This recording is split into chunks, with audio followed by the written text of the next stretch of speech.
bom dia, sejam todos mais uma vez muito bem-vindos.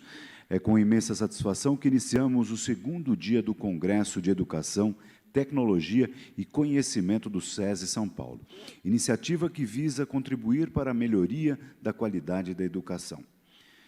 Prestigiam esta solenidade 3 educadores muito importantes. Piaget,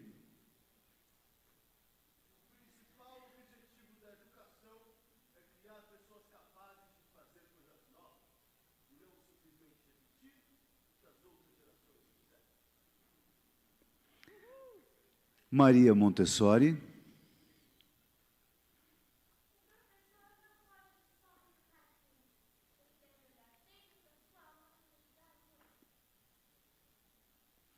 e Paulo Freire. A educação deve libertar. Quando ela não é libertadora, o sonho do oprimido é se tornar o opressor. Os nossos agradecimentos aos 3 importantes educadores.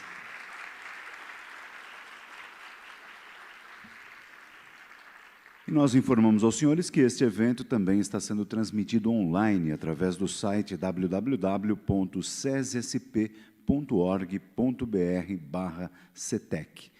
Paralelamente às palestras que ocorrerão neste teatro, estarão acontecendo simultaneamente em outros espaços, minicursos, seminário de biblioteca escolar, Expo Educação, Fórum dos Estudantes e a Maratona Maker.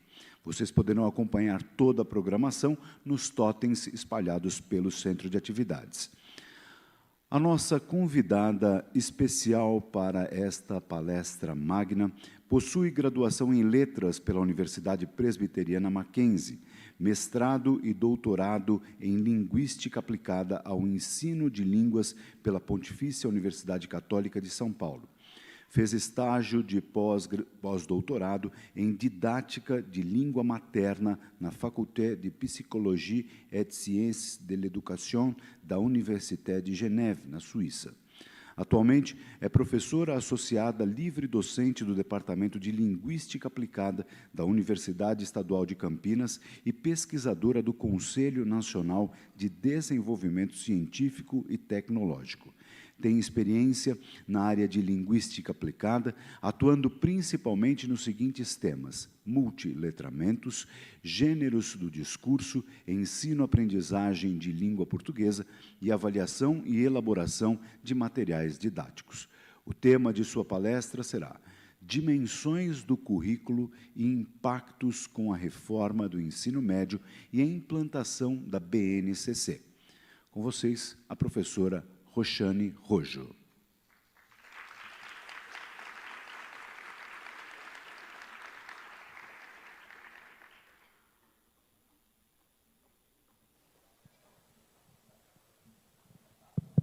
Obrigada.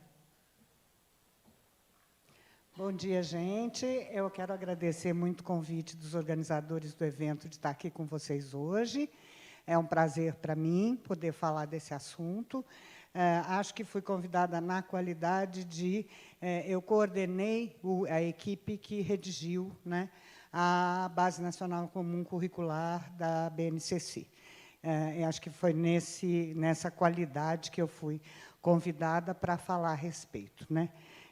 O PowerPoint já está, gente? Já, né? Ou não? Tá aí. Então, vamos ver. Eu acho que é sempre preciso lembrar, quando saiu a BNCC, que a BNCC foi um longo projeto, mais longo, bem mais longo do que o Plano Nacional de Educação previa, né? E houve, por causa da queda da Dilma e da assunção do governo Temer no meio da elaboração da BNCC, a Dilma fez o Plano Nacional e a BNCC saiu no final do governo Temer, né? Sobretudo a de ensino médio. A de educação, ensino fundamental, saiu um pouco antes.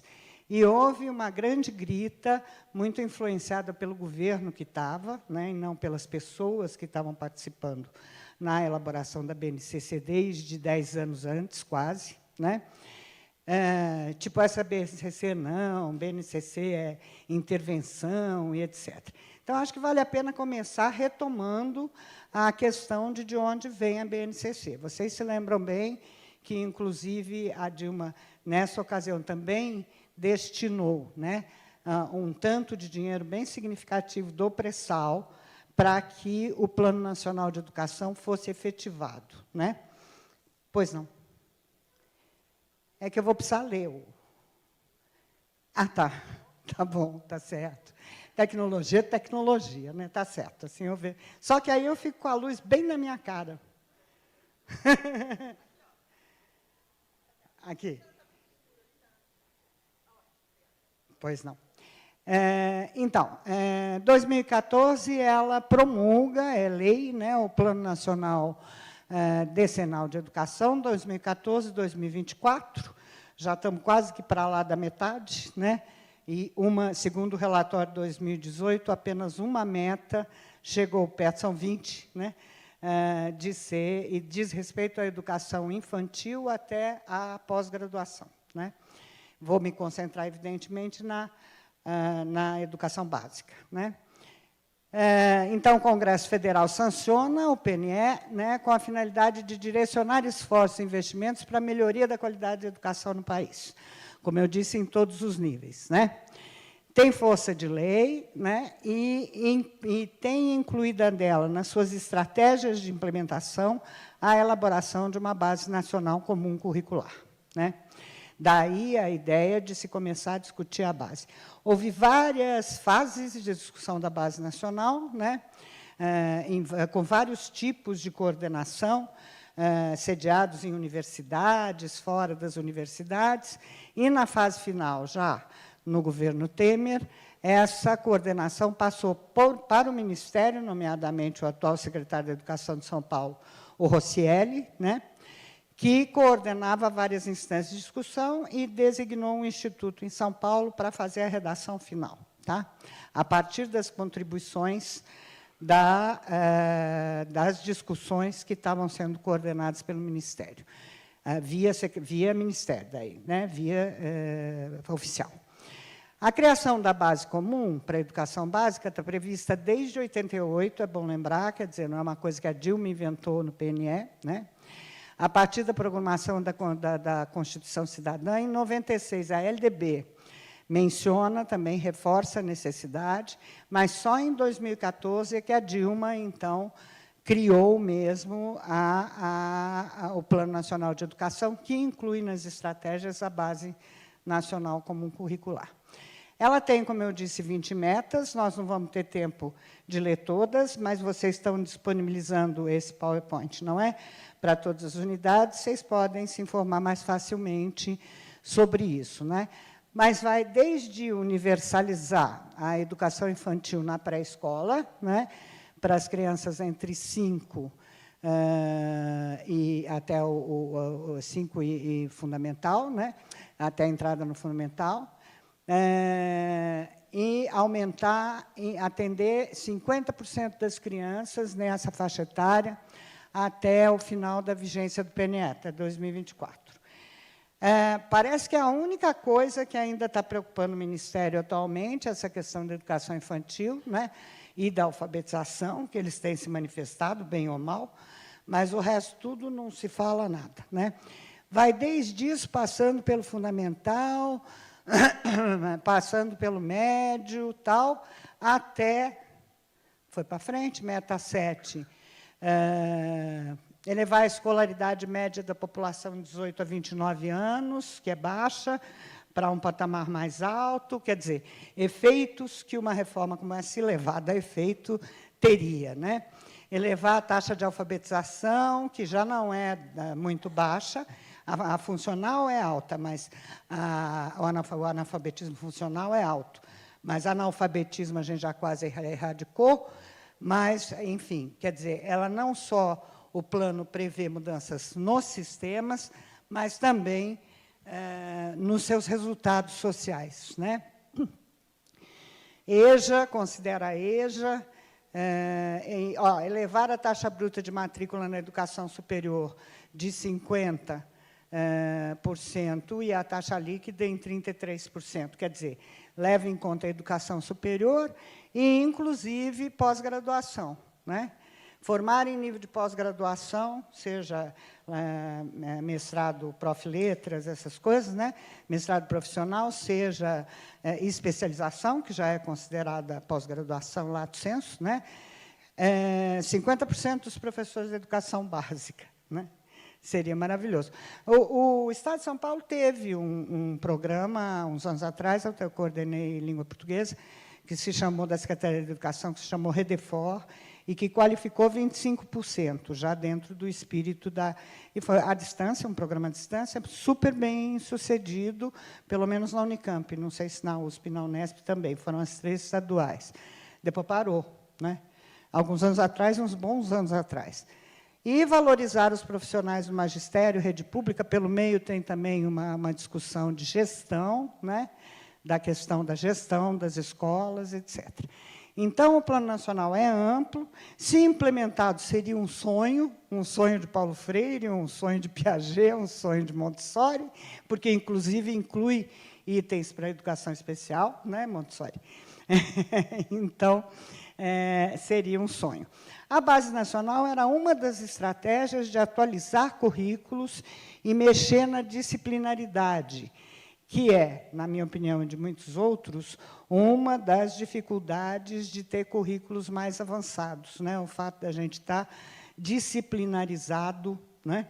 Em diferentes disciplinas e trabalhando quase que isoladamente nas escolas públicas, né? A Base Nacional tem a ver com estratégias, como eu disse, porque depois que tem o Plano Nacional propriamente dito, o documento traz estratégias de implementação com prazos, né? Tem menções à BNCC no Plano Nacional, na meta 2 da Estratégia 2, na meta 3 da Estratégia 3 e na meta 7 da Estratégia 7. Engraçado, as metas coincidiram, né, com o número da estratégia. Primeira meta, diz lá, pactuar entre União, Estados, Distrito Federal e municípios, no âmbito da instância permanente de que trata, implantação de direitos e objetivos de atividade e desenvolvimento que configurarão a Base Nacional Comum Curricular do Ensino Fundamental. A lei diz direitos e objetivos de aprendizagem, e não competências e habilidades, tá? Isso foi uma mudança de meio termo. Quando a comunidade educacional começou a discutir, logo depois do PNE, em 2015, a Base Nacional, eu me lembro que eu fui a Brasília, numa das primeiras reuniões, a discutir essa questão de quais são os direitos de aprendizagem dos nossos alunos, quer dizer, a perspectiva era em direito, uma perspectiva muito mais interessante, na minha opinião, né? Para deles retirar objetivos de ensino-aprendizagem para compor uma base. Essa discussão aparece ainda na versão 1 e na versão 2 da base, que foi feita por diferentes comunidades, né? Entre a 2 e a 3, na época, mais ou menos, da queda da Dilma, início do governo Temer, por impactos, eu suponho, da comunidade financiadora da educação no país, que em São Paulo se designa como parceiros da educação, né? Teve essa mudança de direitos e objetivos de aprendizagem para competências e habilidades, que é o que rege o QEC, né?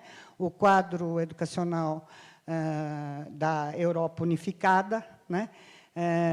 Com base nas indicações da Unesco, né? Então, é uma espécie de interferência internacional, de certa maneira, mediada por alguma influência aí, no percurso da base. Então, a versão 3 da base já está a meio termo, né, entre competência, habilidade e direitos de aprendizagem, e, quer dizer, menciona direitos de aprendizagem na introdução como a versão final, né? E trabalha com o conceito de competência e habilidade.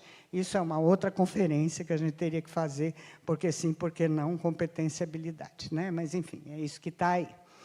Quando a gente entrou para redigir a versão final, com base nas 3 versões anteriores e outras insumos, né, já estava como competência e habilidade, né? Estratégia 3, pactuar União e Estados, ou seja, é uma tarefa do MEC, né, é isso que está dizendo.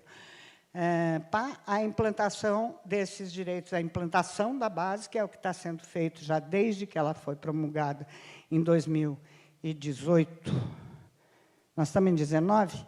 17 para ensino fundamental e 18 para ensino médio, né? E diretrizes depois pedagógicas, com direitos e objetivos de aprendizagem, etc., respeitada a diversidade regional, local e tal. Tá? São as 3 menções que aparecem nas estratégias, ou seja, a base é entendida como uma estratégia para forçar a implementação do Plano Nacional de Educação. Saiu bem atrasada em relação ao plano, né? E agora está mais atrasada ainda, tá? Não sei como é que está, aí precisaria saber em cada secretaria, em cada município, em cada estado, como é que está essa implementação. Até onde foi possível fazer isso, quer dizer, até março desse ano, as secretarias trabalharam aceleradamente no sentido de discutir a implementação da base. Depois não se soube mais nada, porque até somem as informações do site do MEC e tudo mais, né? Foco, então. Eu só posso falar, quer dizer, eu posso falar da base em geral, na sua lógica geral, mas só posso falar, com mais conhecimento de causa, da base da área de linguagens e suas tecnologias. Quem for de outras áreas, por favor, me desculpem, né? Na área de linguagens e suas tecnologias, o foco acabou se consolidando na construção de conhecimento sobre as diversas linguagens visuais, imagem estática em movimento, sonoras, música, áudio, pontuação, sonoplastia, verbais, escrita e oral, e corporais, dança, educação física incluída, performance, encenação, teatro, etc. Né?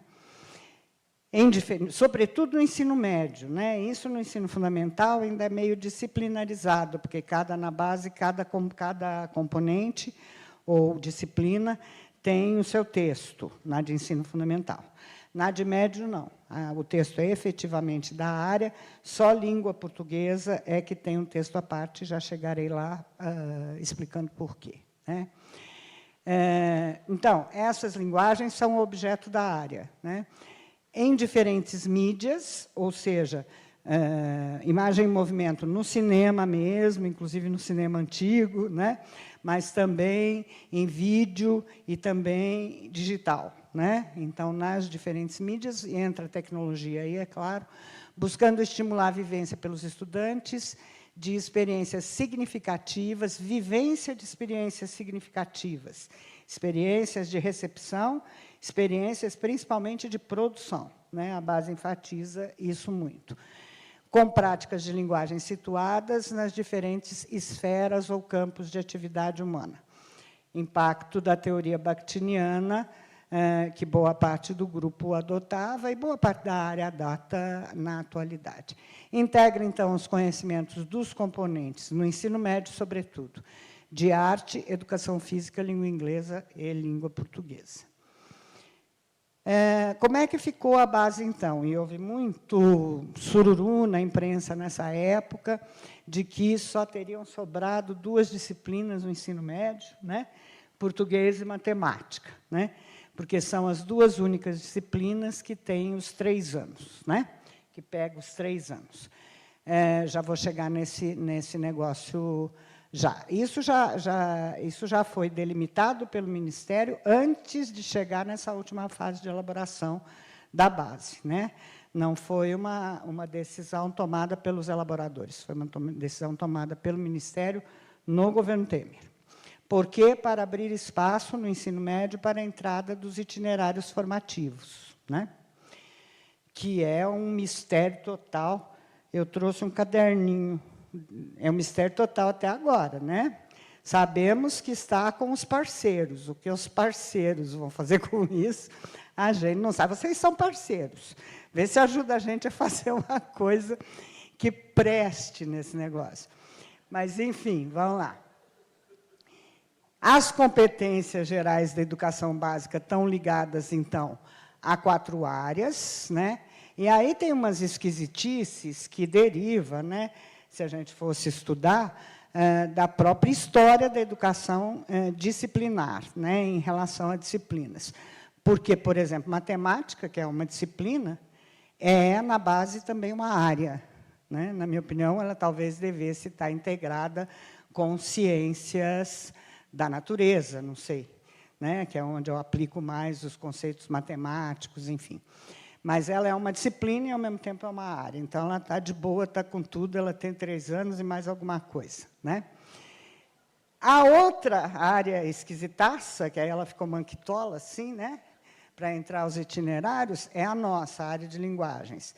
Porque nós temos 3 disciplinas, né? 2 disciplinas, artes e educação física, componentes, né?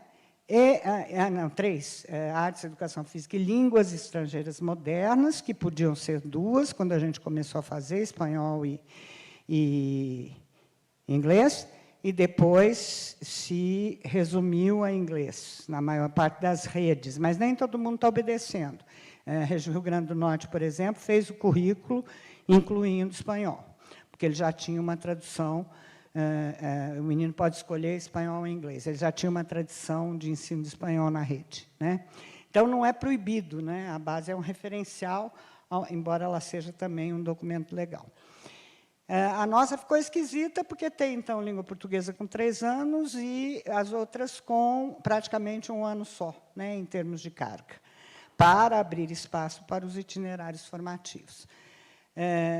Que eu acho uma ideia boa, depende do que se fizer com eles, porque a possibilidade do menino optar... Muita gente falou, na época dos itinerários, que tinha voltado ao meu tempo, que, aliás, foi um tempo maravilhoso. O meu currículo de ensino médio foi melhor que o currículo de letras da Unicamp, hoje. Né?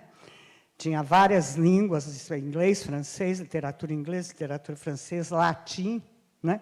Lógica, filosofia, sociologia, quer dizer, tinha coisas que o currículo de letras não tem. Né? E era clássico científico, é mais ou menos isso, né? Era clássico científico e quem ia prestar Mapofei, né? Porque era voltado para os vestibulares, então, engenharias e tal. Né? Eu fiz clássico, mas você já optava na entrada do ensino médio, se você ia querer humanidades, se você ia querer, né? E os cursos da escola pública eram maravilhosos, né? Em termos de disciplina, riquíssimos. Né? O que acontece é que as disciplinas foram se amendigando, vamos dizer assim, ao longo do tempo, porque a escola teve que aumentar. Naquele tempo, a população não estava na escola. Estava na escola quem tinha dinheiro, não era o caso da minha avó, que era funcionária pública, mas ela trabalhava na Casa Civil do governador. Então, ela arrumou uma boquinha e eu fui parar numa escola pública, que era Caetano de Campos. Né? Mas, enfim, isso aí é um pouco estranho. E não vou negar, foi bem difícil de lidar com essa coisa manquitola, assim, na área, e mesmo na base. Né? Fica esquisito aquele português com 300, 500 mil habilidades e competências, e as outras 3, falei, esse negócio não vai dar certo na hora de fazer currículo, já chegarei lá, porque logo depois eu tive a oportunidade de colaborar com o Rio Grande do Norte para fazer o currículo deles, e deu para fazer.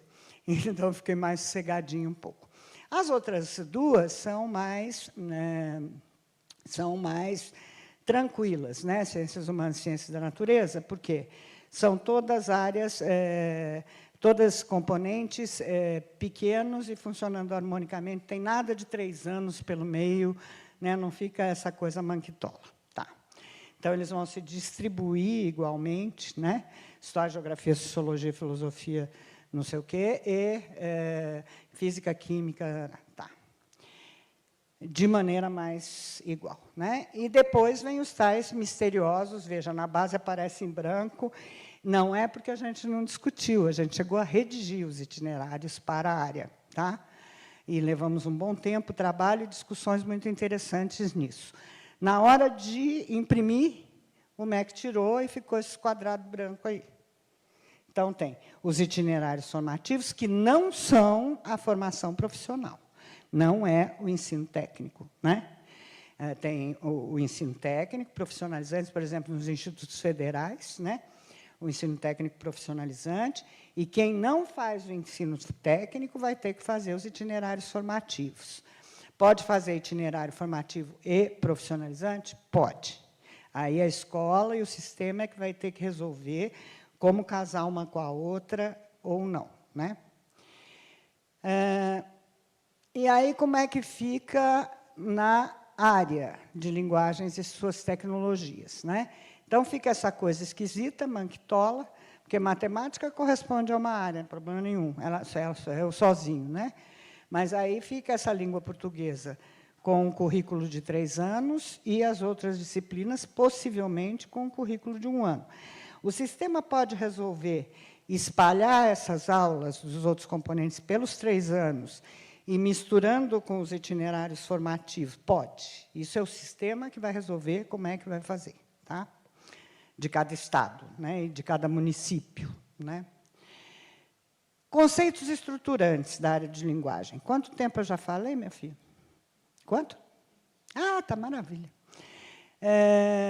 Da área de linguagens, então, né? A gente partiu na discussão de uma reflexão que já vinha, inclusive, das outras versões da base, quando a gente entrou, né? De juventudes e culturas juvenis, ou seja, o que é o jovem brasileiro hoje, quais são as culturas juvenis, considerando a diversidade regional do país, como é que isso entraria, né? Qual é o futuro desses jovens? A gente tem tido muita reportagem, né, dizendo que daqui a 20 anos, muitas profissões, a começar pelos advogados, que me desculpem os aqui presentes, né, terão desaparecidos, né? Muitas profissões não existirão mais, porque o digital, a internet, vai ter substituído isso com ganhos. Que você pode ser até mecânico de automóveis, sim, mas você vai ter que ser mecânico, entre aspas, do computador do automóvel, porque o automóvel será dirigido, né, digitalmente, então o menino terá que ter um outro tipo de formação e tudo mais, né? Então, a gente discutiu nas duas direções. Qual é a nossa juventude hoje? Por que ela está indo embora do ensino médio, largando, falando isso aí não serve para mim, não, né? Partimos de uma discussão deste tipo, que população é essa, o nível de educação, que desempenho ela tem, porque todo mundo sempre enfatiza muito os desempenhos no PISA, né? Dos brasileiros, lá, penúltimo lugar, último lugar, ou do ranking, não sei o quê, tá? Do ensino público, estou falando. Mas ninguém faz análise setorizada. As análises setorizadas existem, mas elas não são expostas à população, né? Porque, se você pega os institutos federais, e eles passam a Finlândia em termos de desempenho, né? Ou seja, onde você tem professores qualificados, né? Alunos selecionados, etc., você vai ter um nível muito mais alto de formação, né? Então, a gente partiu de uma discussão inicial como essa, pensando como poderia ser um currículo. Uma coisa que sempre teve muito peso e tinha que ter na atual fase da história que a gente está vivendo são as tecnologias digitais da informação e comunicação e o seu funcionamento, né? A necessidade cada vez mais premente que isto entre no currículo e, de preferência, não entre no currículo, como está fazendo agora o Rosselli em São Paulo, que é entrar como uma espécie de disciplina com 45 minutos de aula por semana. Isso aí não... vamos combinar que a hora que o computador der boot, acabou a aula, né? Então, não é isso que é para fazer, né? Estou também ajudando a fazer, porque eu falo mal, mas falo mal dentro. Também estou ajudando a fazer essa diretriz de tecnologia, né? Tudo que a rede precisar, a gente ajuda a fazer. Se é isso que temos para o momento, faremos, mas esperamos escolher coisa melhor para o futuro, ou seja, equipar as escolas, né? Conectar as escolas, o que, para mim, é pura falta de vontade política dos governos, porque a gente entregou todo o nosso Wi-Fi, né, a nossa navegação, a multinacionais, não é isso? Oi, Vivo, companhia telefônica, não? Certo? Espanhola. Tá, pede uma contraparte, como você pede contraparte toda vez que você vai entregar o pré-sal agora, você vai pedir uma contraparte, não vai? Pede uma contraparte, conecta todas as escolas com 100 mega, não com 10 mega, todas as escolas e todos os hospitais do Brasil, por que não? Públicos, né? Para eles é baratíssimo. Imagine, eu pago de vivo uma fortuna né? Porque tem televisão, tem isso, tem aquilo, não. Tá. Então, tem que ter conexão, tem que ter equipamento, né? Não em laboratório, na sala de aula, né? Se não tiver para todo mundo, que tenha pelo menos os celulares dos meninos e o do professor, né? Te digo que, portanto, está muito incorporada aos gêneros digitais, as produções e maneiras de se comportar digitalmente, estão muito incorporadas em todas as áreas, principalmente explicitada na de língua portuguesa, que teve, na disciplina de língua portuguesa, que teve mais espaço. Essa organização por campos de atuação social e práticas, é o que eu vou levar mais um tempinho explicando. O foco está nas práticas de linguagem e não nas estruturas das linguagens. Claro que, para eu praticar uma linguagem, eu tenho que entender a estrutura, então a estrutura entra, mas não é o foco principal, do mesmo jeito que há anos já não é o foco principal em línguas gramática, né? Mas o uso da língua com a gramática que lhe é necessária. E campo de atuação é um conceito de origem bakhtiniana que divide os gêneros, né, de texto e de usos das linguagens em campos específicos sociais de funcionamento, né? Por exemplo, os gêneros mais burocráticos, né? Jurídico, das legislações, dos relatórios de comércio e tal, tem uma estrutura basicamente semelhante, em grande parte, os artísticos, outra, né? Então, Bakhtin pensa em dividir o funcionamento da linguagem por campos sociais, né? Eu vou explicar melhor já já. E todas essas linguagens entendidas de maneira multissemiótica, ou seja, funcionando juntas, por causa do digital, né? E de maneira interdisciplinar, porque aí não dá, nem que você queira, não dá para você ficar com a gramática de língua portuguesa e ponto, né? E itinerários formativos, ponto, porque a gente continua não sabendo direito o que serão, né? Então, que esferas? As esferas ou campos, né? Não foram as mesmas do Fundamental 1 ao ensino médio, elas foram se modificando um pouco. Por quê? Porque não dá direito para uma criança de 6, 7 anos você falar em vida pessoal, né? Não é direito ainda uma pessoa. A Jaqueline não gosta que eu fale isso, mas não é mesmo. Eu lembro dos meus filhos. Não é uma pessoa, é um projeto de pessoa, né? Nessa idade. Mas não é uma pessoa, né? Com gostos, pertinências a grupos, etc. O que é bem diferente no ensino médio, né? Então, lá no Fundamental 1 vai aparecer como esfera cotidiana, esfera da vida cotidiana, né? Ela vive o cotidiano e tal. Aqui já vai aparecer como esfera pessoal para enfatizar que é o momento, a adolescência, onde eles estão fazendo escolhas pessoais, tanto a respeito das futuras profissões, quanto aos grupos de pertinência, às preferências culturais, às religiões, né, etc. Depois, entra a escola, né, a vida pessoal do aluno, como os gêneros que circulam na vida pessoal do aluno, como uma coisa importante de ser compreendida, estudada e ampliada, né? Depois, as práticas de estudo e pesquisa, ou seja, os discursos, textos, linguagens que funcionam para estudar, para compreender a ciência, para, né? Então, digamos assim, os escolares ou os científicos. Tá? Depois, o campo artístico, que, no nosso caso, é da maior importância, porque a outra metade das componentes é voltado para a arte, né? Arte e produção cultural. Atuação na vida pública, o campo da política, né? Como é que o menino se insere, então, no campo da política com essa idade, né?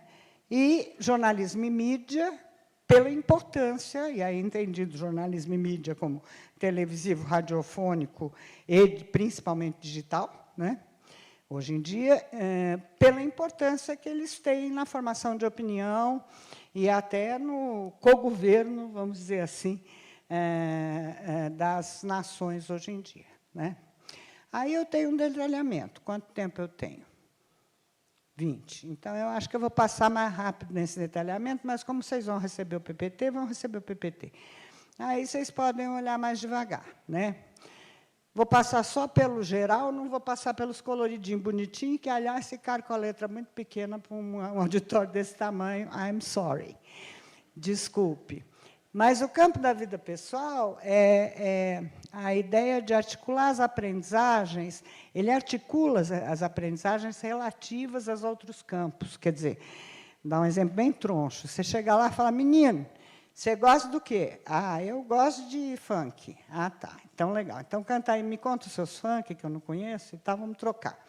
Tá. Mas você já ouviu Villa-Lobos? É um pouco isto, né? Colocar, encontrar, sem desprestigiar o funk, que, aliás, eu conheço pouco, aprenderia com ele, aproximar, né, das outras vertentes, tanto interculturais como da história da arte e tudo mais, né? Então, é articular, né, a aprendizagem que ele vai ter em todos os outros campos, da ciência, do estudo, do jornalístico, né, com o projeto de vida dele, com a realidade dele, né?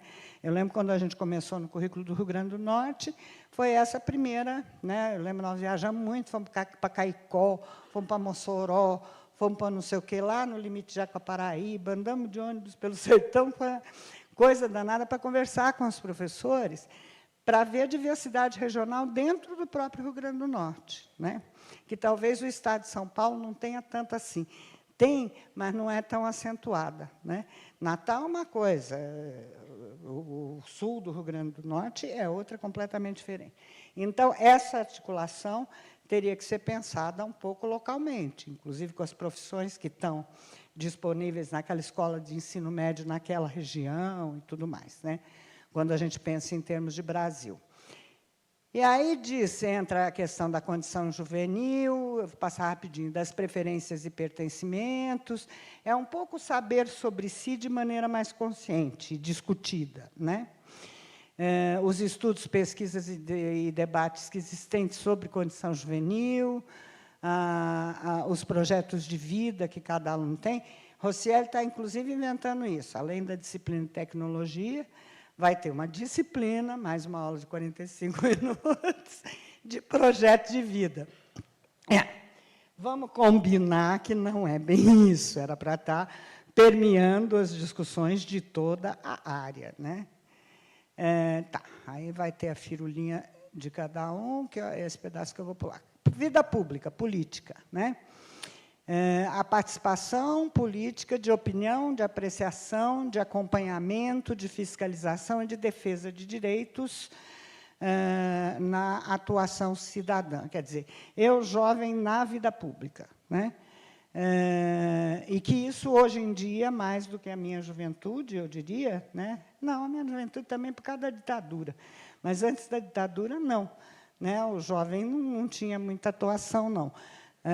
Mas eu diria que os jovens têm uma interferência nas suas comunidades, pelo menos no São Paulo, já muito mais intensa, né?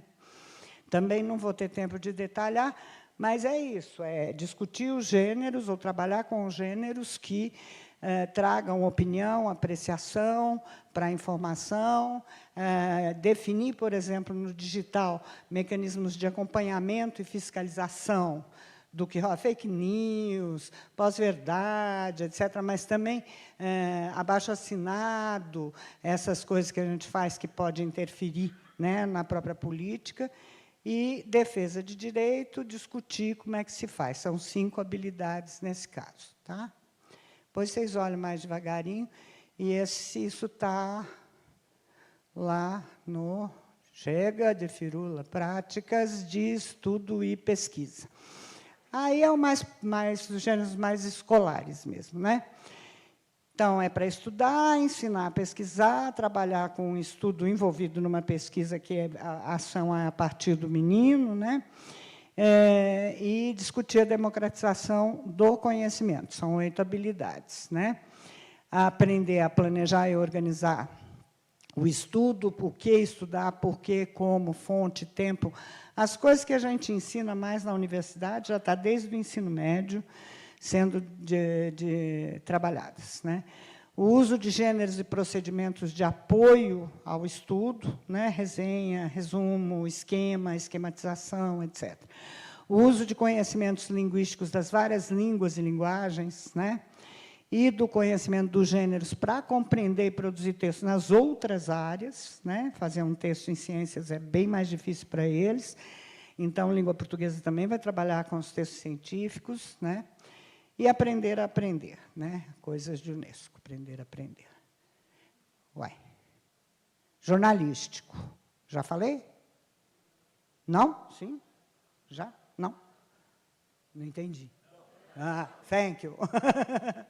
Então, questão de tratamento da informação, da opinião, e, sobretudo, trabalhar a opinião com as capacidades de apreciação e de réplica, né?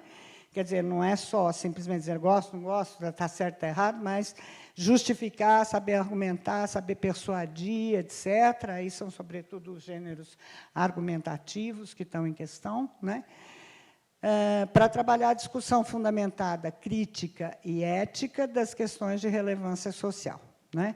Então, para poder participar no debate de ideias de maneira mais qualificada, não da maneira como a gente tem visto acontecer nas redes sociais, né? Que tudo funciona, inclusive entre políticos agora, a discussão entre lá a deputada e o Carluxo está qualquer coisa lamentável. Eles argumentam com figurinhas, né? Ela é porque não dá, né? Vamos combinar. Então, é um pouco trabalhar com essa educação para a participação cidadã, né? Tanto no campo da apreciação das produções culturais, né? Quando eu me posiciono sobre arte, por exemplo, e tal, ou sobre um show que eu fui ver, do Criolo, enfim. Tanto quanto do ponto de vista do funcionamento político, enfim, a mídia mesmo, né? Não dá tempo de eu falar tudo isso, mas depois vocês podem perguntar. Vai, coisa, quem manda inventar firula aí? Bem feito. Para mim. Artístico-literário, volto para trás aqui. Então, aí, as artes, que é 90% da área, eu diria, se você considerar a literatura dentro de língua portuguesa, né? As produções, a ideia de que ele trabalhar com as artes, não simplesmente no sentido de recepção e análise, estudar, sei lá, Jorge Amado para o vestibular, né? Mas dele também produzir, partir sempre, principalmente, da ótica da produção. Eu vou olhar um poema, né? Sei lá, qualquer autor, mas não para entender qual é a escola daquele poema, como é a métrica, não é? Mas para tentar tomar aquilo como modelo, para eu mexer nele e produzir coisa nova. Com isso, eu vou entendendo como é que aquela escola de poemas funciona, por exemplo, né? Então, produções feitas em resposta à obra, sendo versões ou adaptações ou remediações, quer dizer, eu tenho lá o poema no papel, vamos fazer um poema concreto com isso lá na internet, ou um vídeo animado. Eu tenho um romance, sei lá, Guerra e Paz e pegar pesado. Montanha Mágica, vamos pegar um pouco mais maneiro. Estou lendo Montanha Mágica, olha que mundo possível bom, né, no ensino médio. Eu vou fazer um vídeo minuto da Montanha Mágica, que é um livrão desse tamanho que pega quase um século, não é? Vamos fazer um vídeo minuto com isso? Quer dizer, quando a gente fala em remediação, é isso, quer dizer, usar a tecnologia para perceber como é que isso funciona. Claro que eu estou brincando de vídeo minuto de Guerra e Paz e Montanha Mágica, né?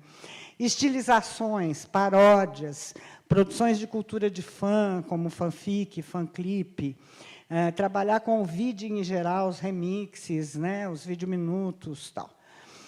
Então, aí a tecnologia nos ajuda muito a colocar esses meninos em contato com a produção cultural. Coisa que no Brasil é muito rica e muito produtiva, muito fértil, né? Você pensa no movimento Mangue Beat, por exemplo, anos atrás, né? Já era um pouco isso, com pouca tecnologia. Imagino que seria agora, se o pessoal do Mangue Beat estivesse vivo, né? Produções autorais, então, principalmente o foco, vocês vejam, é na produção, né? e a compreensão e apreciação, que é o estudo da obra dos outros, propriamente dito, entra, sobretudo, para isso, né? Perceber uma perspectiva histórica das artes, né? O funcionamento de cada linguagem e ter critérios de apreciação. Então, nós vamos estudar as linguagens mesmo. Isso aí. Aqui eu trago um pouco a distribuição na base por competências, né? São 7 as competências da área, e essas 7 se desdobram em 27 habilidades, né? 5, 4, 4, 3, 3, 4, 4. Tá? Eu pus no PowerPoint as competências, mas eu acho que eu não vou ter tempo de passar por elas. Então, vocês vão olhar sozinhos e vocês vão ver nisso, vou passar só rapidinho nisso, desculpa aí, a gente vai dar atenção integradamente na área, né? Compreender o funcionamento das diferentes linguagens e práticas artísticas corporais, quer dizer, a gente procurou manter a área unida, esperando que na escola os professores da área possam se unir também e se reunir, né? E mobilizar esses conhecimentos para ampliar as formas de participação social, entendimento, etc. Ou seja, o que a gente está dizendo? Que, seja qual for a obra ou a linguagem que esteja sendo produzido, digital, obra de arte, pintura, espetáculo musical, texto literário, texto jornalístico, é importante que o menino analise a situação de produção, quem produz, com que intenção, com que ideologia, qual a finalidade e tal, né? Então, compreender o funcionamento significa compreender a situação de produção.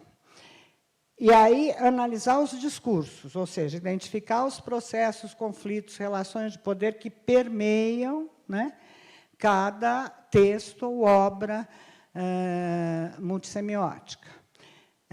Para daí produzir, é o que eu disse para vocês, a lógica primeira é a da produção, para poder compreender para produzir, para a gente parar só de ver o que os outros fazem, fazer coisas, né? Então, utilizar as diferentes linguagens para exercer protagonismo, autoria na vida pessoal e coletiva, etc. Foco principal na produção. A leitura, a compreensão vem como a recepção vem como uma condição necessária ao incremento da produção, né? Uma competência daí específica para as línguas estrangeiras, não, para as línguas em geral, língua portuguesa e línguas estrangeiras, no caso da base língua inglesa, compreender as línguas assim assado, né? Uma competência, mais pensando em educação física, que é o estranho ninho um pouco da área da gente, né? Porque não está pensando educação física como uma linguagem corporal, né? A dança estaria pensando assim, mas a educação física normalmente não. Então, sempre foi uma coisa difícil, mas a gente, com essa ideia de cultura corporal do movimento, deu para a gente conseguir harmonizar um pouco. E arte, apreciação estética, né, das mais diversas tipos de produção, né, as valorizadas e também não. E, finalmente, a 7 é específica para as tecnologias, né? Então, perceber a diferença das práticas de linguagem, contrastar, por exemplo, jornal impresso e página e os podcasts da Globo agora, e como é que essas mídias estão convergindo, né? A Globo faz o jornal, baseado no... Ela começa o Jornal da Manhã lendo na tela os jornais impressos, eu acho isso genial. A menina primeiro lê os jornais impressos na tela, o Jornal da Globo da Manhã, das 7, né?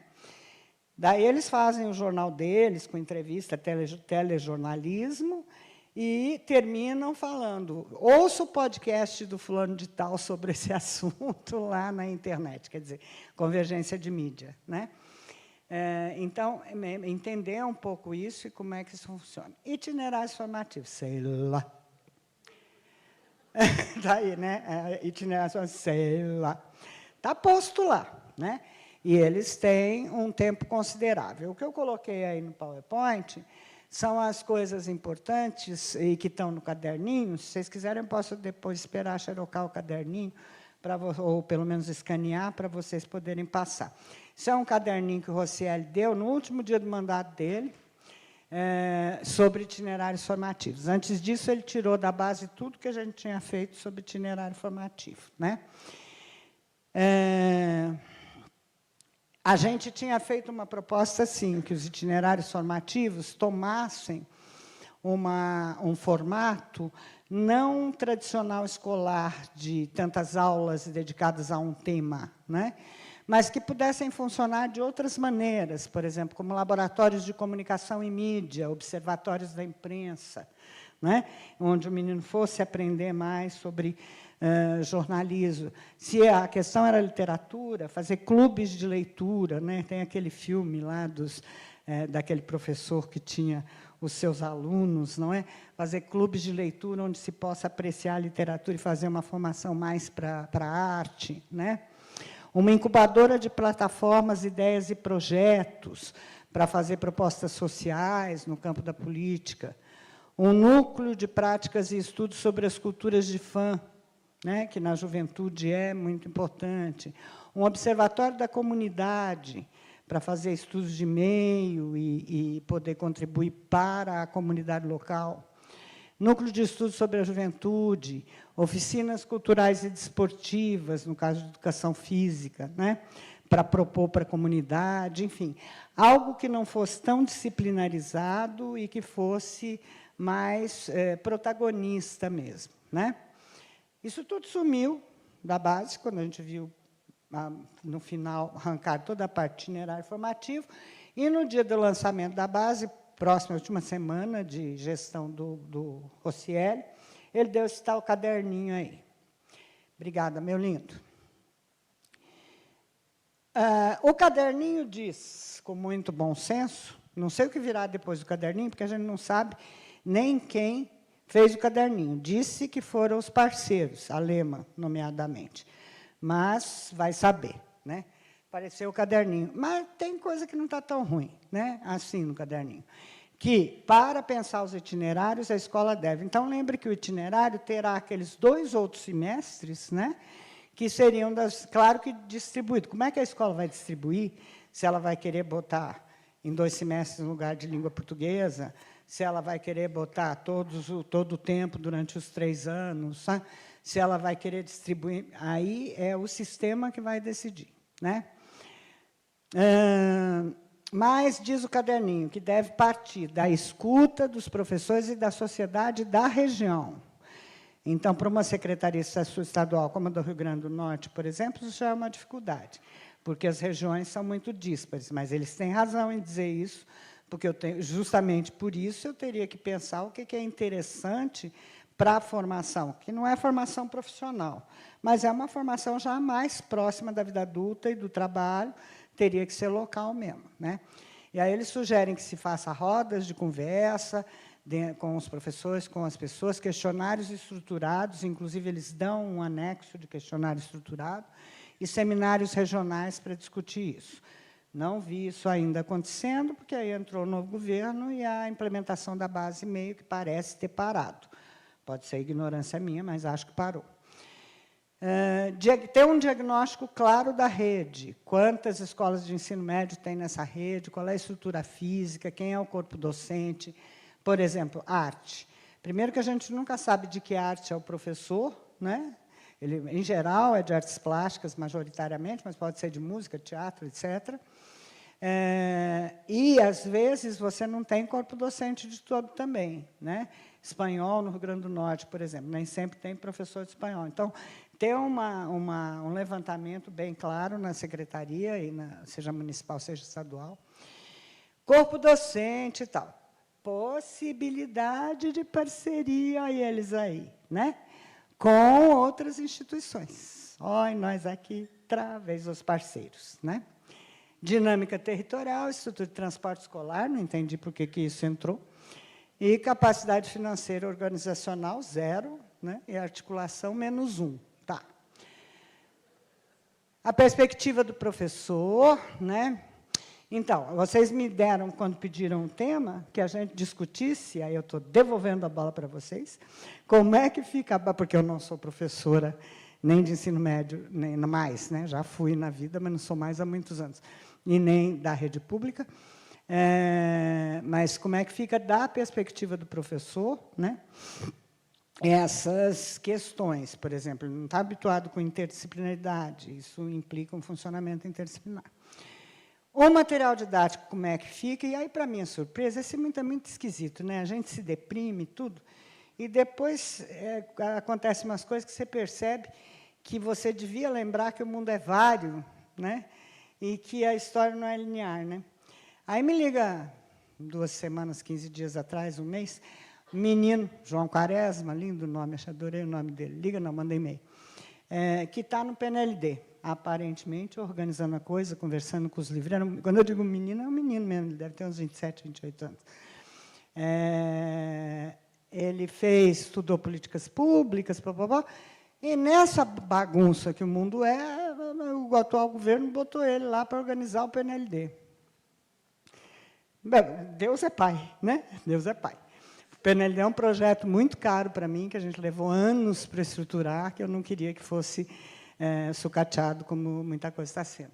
Então, está lá o menino. E aí o menino veio falar com os livreiros, em São Paulo, e foi falar comigo também, PNLD conectado. Eu falei, que é isso, menino? Que susto é isso? O PNLD vai chamar esse ano PNLD conectado. Ou seja, tentar fazer um esforço grande, os livreiros estão louquinho, porque como é que faz para juntar essas coisas em área? A base já era um problema para o livreiro, porque ele fazia livros separados, né? E agora o menino quer que eles façam isso juntando com tecnologia, ou seja, com propostas que usem, que para a base é ótimo, para a implementação da base é 10 mil, né?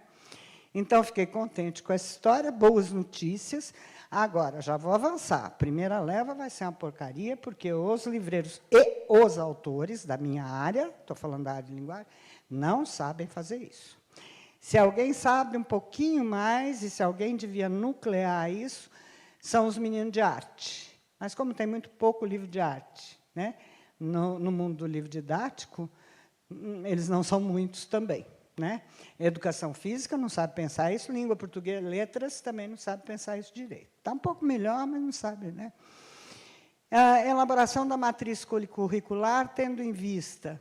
Esse é o problema das redes agora, foi onde a gente parou no fim de 2018, né? Antes do começo, antes de Brumadinho.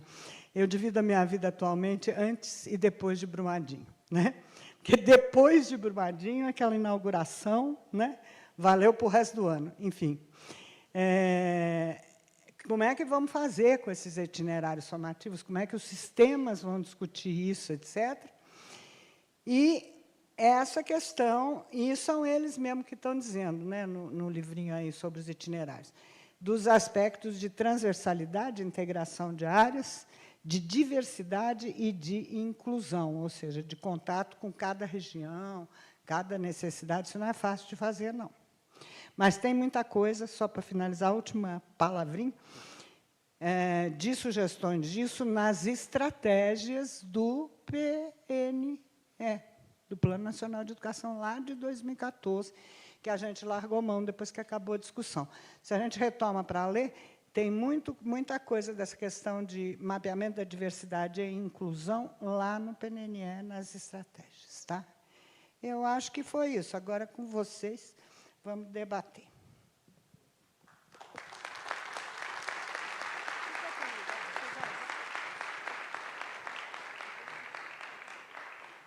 Os nossos agradecimentos à professora Roxane. Vamos, então, às perguntas. Temos um microfone na plateia. Pedimos apenas a gentileza para que se identifique ao fazer a pergunta.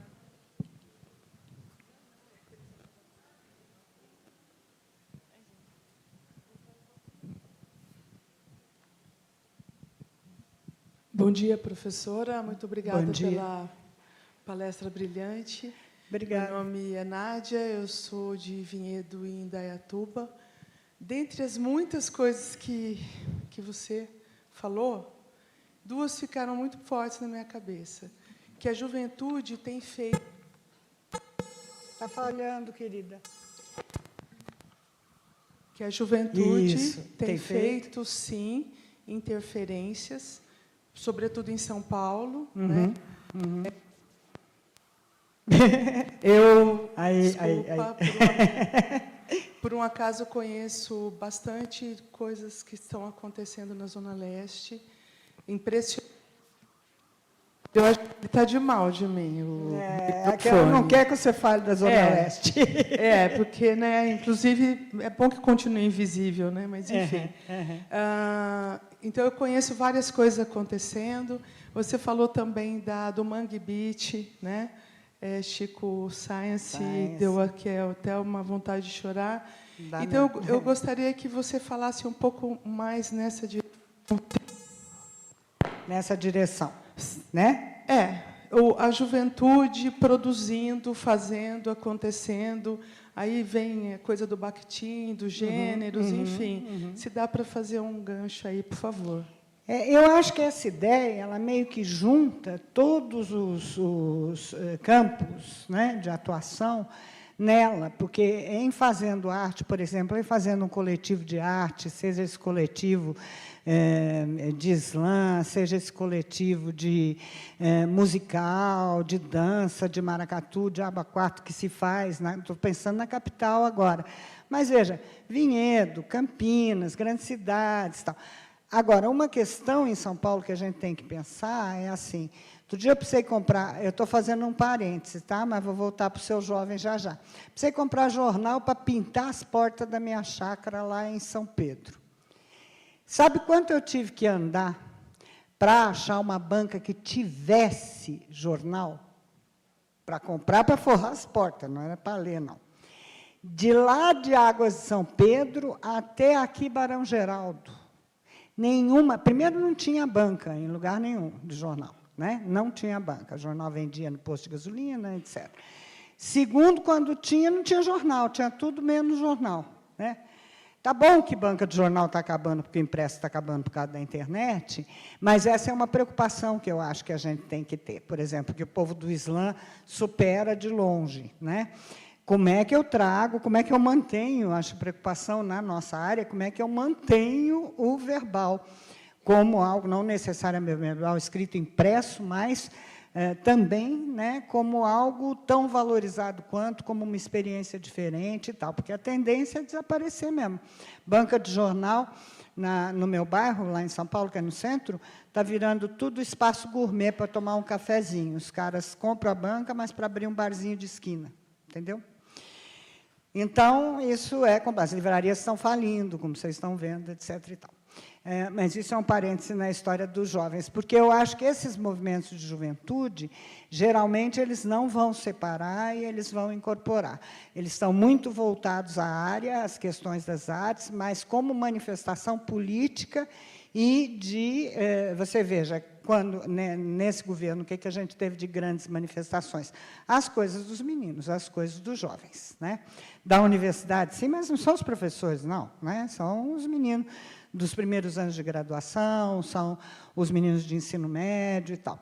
Então, eu acho que essa questão do ativismo, por isso que a gente fez a sugestão de formatos dos itinerários, um pouco nessa direção, de observação da comunidade. Então, se eu estou fazendo uma observação da comunidade, eu posso trazer os grupos da Zona Leste para discutir, conversar, e, com isso, criar um itinerário ou de música, ou de literatura, ou de... né, que vale a pena, quer dizer, a ideia de ter observatórios e grupos e clubes e tal, é justamente a ideia de que faça a partir deles as demandas, deles a produção, para poder daí aproximar da produção valorizada, né? E não o oposto, né? Vou fazer um itinerário formativo em literatura que nem lá o do IEL, né? Que começa lá na sátira menipeia, que começa como começa o livro didático, né? Que começa lá no trovadorismo em galego-português, o menino não entende nada, e quando chega em 1924, que é onde acaba o pagamento de direito autoral, começa o pagamento de direito autoral, aí acaba, não tem mais literatura, né? Não é isso, é ao contrário, a partir do que ele faz, e com isso fazer links com o que é possível produzir em arte digital, em arte corporal, em arte, enfim. Né? Eu acho que a riqueza, no caso, e em todos os locais, só vai mudar o gosto cultural e a tradição cultural. Né? Mas você vai ao Nordeste também, né? Você tem tradições ligadas, por exemplo, às religiões rituais e tal, que em São Paulo estão mais ausentes, mas que lá são muito importantes, na Bahia, por exemplo, e que é importante para a existência do Olodum, etc. E tal. Sempre pensando em capitais. Para mim, eu sou uma pessoa urbana, é mais fácil pensar em capital.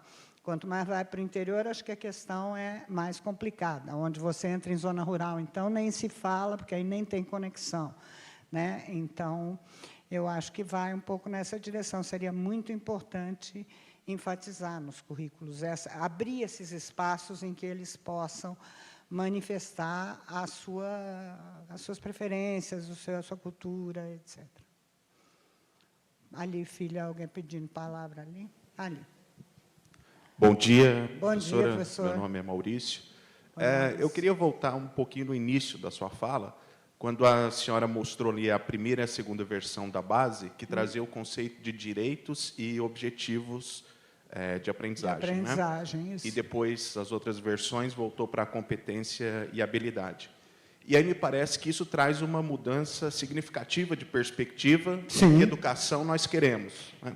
Então, eu gostaria que a senhora comentasse um pouquinho a diferença de usar direitos e objetivos e competências e habilidades. Isso aqui. Obrigado. Bom, direitos e objetivos tem a ver com essa fala que eu estava tendo agora com a professora, né? Por quê? Porque é pensar quais são os direitos que eu quero defender, né? Que essa juventude, que esses futuros trabalhadores tenham, né? Que não necessariamente é os direitos que estamos vendo que eles terão, enfim, é preparar a discussão e a força desses meninos, né? E aprender coisas que os ajudem. Então, direitos de aprendizagem, no sentido de aprender coisas que os ajudem a manter os direitos sociais pelos quais eles vão ter que lutar. Né? Estou aqui pegando o caderninho, é esse aqui, ó, que foi distribuído no último dia da gestão. Depois não se ouviu falar mais nada. Tá? Vou pedir para ele fazer um scanner para vocês. Foi elaborado pelos parceiros, acho eu, com sede, fórum, ministério, não sei o quê, mas lá no final tá uns parceiros. Então, direitos de aprendizagem, no sentido de todo menino que está na escola tem direito, e não vai desenvolver competência cognitiva, porque acha assim, a perspectiva de competências e habilidades já diz o nome, né? É uma perspectiva mais cognitiva, né, de que eu estaria desenvolvendo a cognição e que eu, exercendo determinadas habilidades, cabe, inclusive, a perspectiva do treino, né, eu desenvolveria uma cognição, eu diria, isso é uma coisa do, sei lá, início do século XX, por aí, né? Embora esse nome tenha surgido lá com o quadro. Como é que isso surgiu lá na Unesco, né? Essa é uma boa pergunta. Porque foi assim, foi quando unificou a Europa e deu aquele furdunço, né? Porque vamos combinar que unificar um sueco e um finlandês com um espanhol e um italiano é um furdunço, né? Vamos pensar culturalmente, a encrenca que é, né? E aí eu me lembro quando eles estavam fazendo essa discussão do QEC, que é o Quadro Europeu de Competências, a palavra surgiu daí, né? A pergunta que eles se faziam, se a gente fosse trouxa, a gente tinha feito isso no Brasil, porque o Brasil é parecido com esse problema que eles tinham lá na Europa unificada, inclusive em tamanho, né? Se eu pensar que eu tenho que unificar Macapá com, sei lá, Santa Maria, no Rio Grande do Sul, que está bem lá embaixo, é um furdunço também. Se eu pensar que eu tenho que unificar, né? A questão a gente não tem que, por isso, direitos de aprendizagem de cada comunidade, o que interessa a cada comunidade, né? Que itinerário formativo vai ser em cada comunidade. Nessas regiões que a gente está vendo agora atuar tão presentemente, de pescadores, né? Que são muito importantes nos litorais do Nordeste todos, né? O direito de aprendizagem que eles podem querer é outro, né? O que qualifique o seu trabalho específico ali naquela região. Então, o itinerário não pode ser pensado, na minha opinião, a partir de competências gerais e habilidades. Agora, quando a Europa unificada começou a fazer o QEC, o que ela estava pensando? Ela estava pensando em como é que unifica, porque o problema dela era assim, como é que o cara vai sair da Finlândia para ir trabalhar em Portugal? A gente tem que ter um quadro único de competências e habilidades, porque aí eu generalizo, eu desencarno, eu tiro das especificidades culturais. Esse cara que sai para trabalhar como torneiro mecânico, vamos dizer, lá da Finlândia, em Portugal, porque Portugal tem emprego, vamos supor que fosse esse, né, e não o contrário, enfim. Não tem emprego mais em lugar nenhum, né? Aliás, esse raciocínio é um raciocínio que é ainda da modernidade tardia, né? Mas não dessa modernidade maluca aí, porque chamam de pós-modernidade. Mas, enfim, porque não vai ter nem mais emprego. Então, essa é outra questão que não se está discutindo. Então, quando você fala em direitos de aprendizagem para tirar objetivos do seu ensino, né, para que os meninos possam aprender isso, você está dizendo que você tem que pensar em quais são os direitos deles locais, para começar a escolher, e não em competências genéricas, né, do tipo conhecer, ou do tipo analisar, ou do tipo, enfim, mecanismos cognitivos. Né? Até porque no ensino médio você já não está, você já maturou os mecanismos cognitivos, que você precisa agora é exercê-los. Né?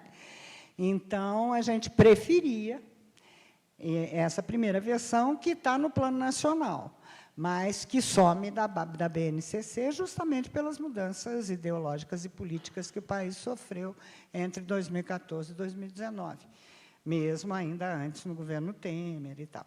Daí eu entendo a rejeição da base, só que eu acho que a gente nunca pode jogar o bebê junto com a água do banho. A base é boa. Tem coisa que não gosta, que teve que engolir, né? Mas ela é um avanço em relação até a PCN, né? PCN de ensino médio, tal PCNEM, e suas sucessivas tentativas de melhora que só pioraram, né? É um furdunço também, né? É uma confusão aquilo lá. Então, pela primeira vez a gente tem. Itinerário formativo em si ruim? Não acho.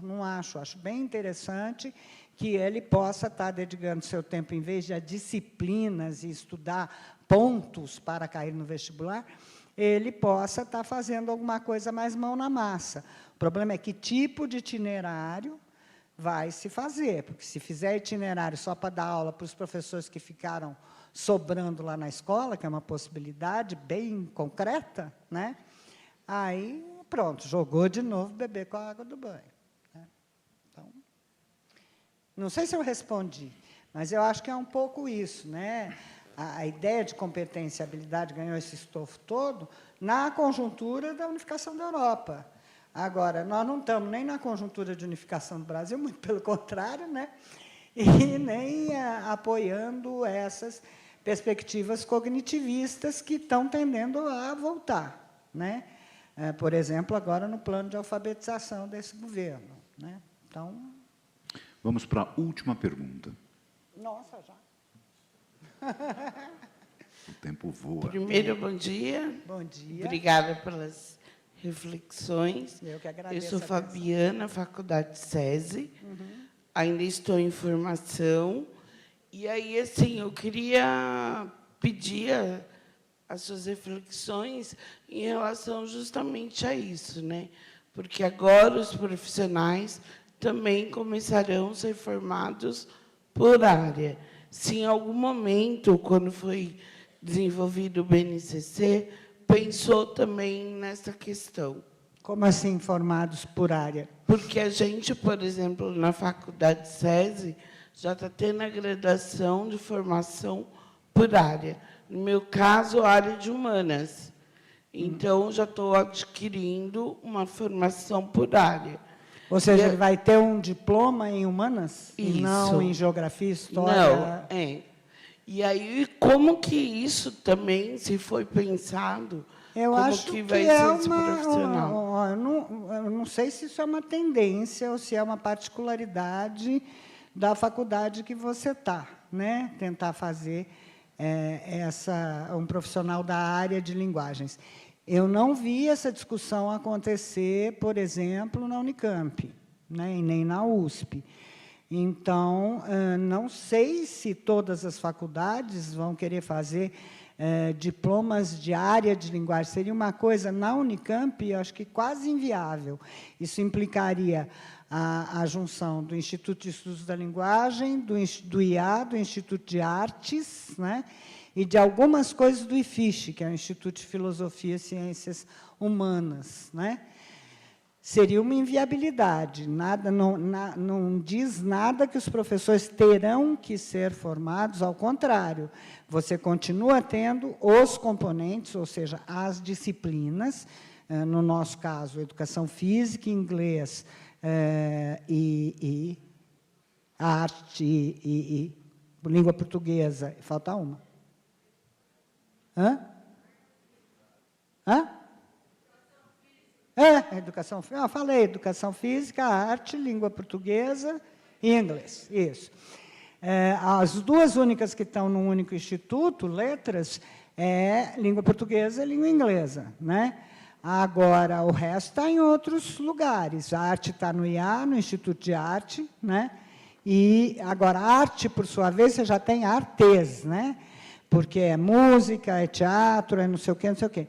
Então, eu não vejo esse movimento geral, talvez esteja acontecendo na sua faculdade, mas não vejo esse movimento geral de se pensar em montar um grande instituto de linguagens. Ou nem vejo condições, né? No meu departamento, na minha unidade, nós temos 3 departamentos: linguística, literatura e linguística aplicada. O único que conversa com a linguística um pouco e com a literatura é a linguística aplicada, porque está preocupado com o ensino, né? Então, está interessado em o que se faz em literatura e o que se faz em linguística. Mas o resto, o povo não se conversa. Então, eu não sei de onde você tirou essa informação de que há discussões para a modificação da formação em nível superior.